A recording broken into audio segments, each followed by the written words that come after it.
Hello বন্ধুগণ, আজ আমি বানাতে চলেছি বোলটাক রামেন। তো এটা কীভাবে বানাতে হয় আমার সাথে দেখবে চলুন। প্রথমেই আমি এখানে সসেসগুলোকে একটু অদ্ভুত শেপে কেটে রেখেছি। ও মাই গড, এটা তো মোটা ম্যাগি, খেয়ে দেখি। হুম, দেখি তো এর ভেতর থেকে এবার কি কি বেরোয়। এটা আবার কি, থাক জানি না। নেক্সট, এইটা কি, সেটাও জানি না। এইবার বেরোচ্ছে আমাদের মোটা ম্যাগি।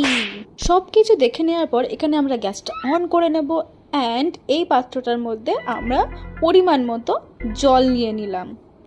জল নেওয়ার পর এখানে আমার এটা দেখে মনে হলো, ও মাই গড, এটা তো মারাত্মক ঝাল হবে। তারপর আমি এখানে অপেক্ষা করছিলাম যে কতক্ষণে জলটা ফুটবে, ততক্ষণে আমার ঘুমও পেয়ে গেছিলো। তারপর আমি একটু নেচে নিলাম। সাডেনলি আমি দেখতে পেলাম যে জলটা ফুটেই এসেছে প্রায়। দেন ওই ফুটন্ত জলের মধ্যে মোটা ম্যাগিটাকে নিয়ে আমি ওটাকে দু অর্ধেক করে ওর মধ্যে দিয়ে দিলাম। তারপর যেটুকুনি বাকি ছিল সেটাও ঢেলে দিলাম।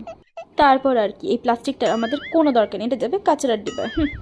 দেন আপনারা দেখতেই পাচ্ছেন আমি এখানে একটা সস্তার নেশা করছিলাম। দেন এই টেস্ট মেকারটা আমি রামেনের মধ্যে দিয়ে দিলাম। পুরোটা দিইনি কারণ প্রচণ্ড ঝাল, আমি এত ঝাল খেলে 4 দিন ধরে বাথরুমের মধ্যেই বসে থাকবো। কাজ করার সঙ্গে সঙ্গে আমি এখানে একটু অকাজও করে নিলাম। দেখুন, রামেনটা মিক্স করার পর আমরা যে সসেসগুলো রেখে দিয়েছিলাম অদ্ভুতভাবে কেটে, সেগুলো একে একে আমরা এই রামেনের মধ্যে দিয়ে দিলাম।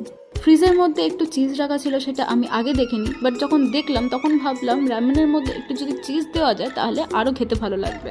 আর এখানে দেখুন, এই চিজটা আমার চপস্টিকটাকে ছাড়তেই চাইছে না। যা যা, আপনারা দেখতেই পাচ্ছেন আমাদের রামেন রেডি হয়ে গেছে। এটা রামেন বানাতে কি কত ঘেমে গেলাম দেখুন। সো গাইস, আমার রামেন রেডি, আমি এবার যাব খেতে। বাড়িতে আপনারাও ট্রাই করে দেখতে পারেন এই রেসিপিটা, আর আমাকে অবশ্যই জানাবেন কমেন্ট করে।